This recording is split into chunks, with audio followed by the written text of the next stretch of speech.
There are 7 phases of time, according to the scriptures. 7 things that will happen that we can expect will happen in the coming days. The one is present age. This season is to do with watching and waiting. This is the phase we're in right now. The next part we've got to consider the rapture, the second phase of the plan.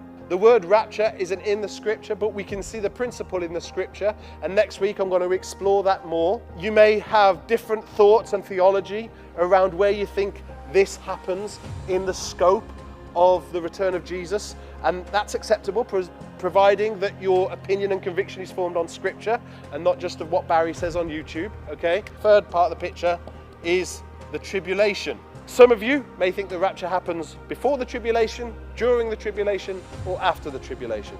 The rapture is when Jesus essentially comes and calls those who know him and who he knows, as we read about in Matthew 25 last week.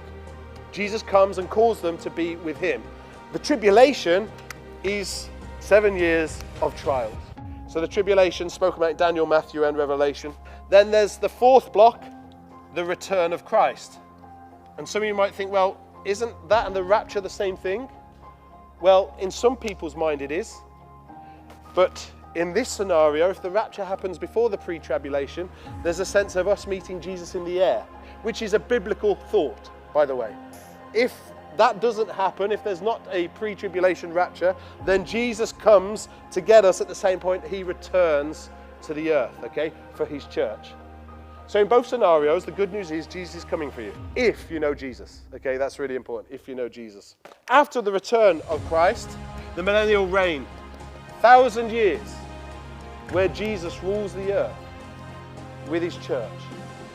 Now, is it a literal 1,000 years or is it a figurative 1,000 years? Well, we don't know. We can look at various scriptures and try and deduce what we think, but ultimately, you know, we know that there's going to be a period after the tribulation, after his return, where there is a 1,000-year reign.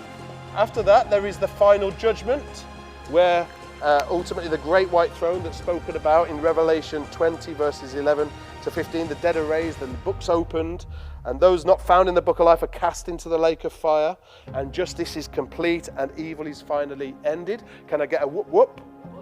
Whoop whoop. Finally, the final phase, new heaven and new earth.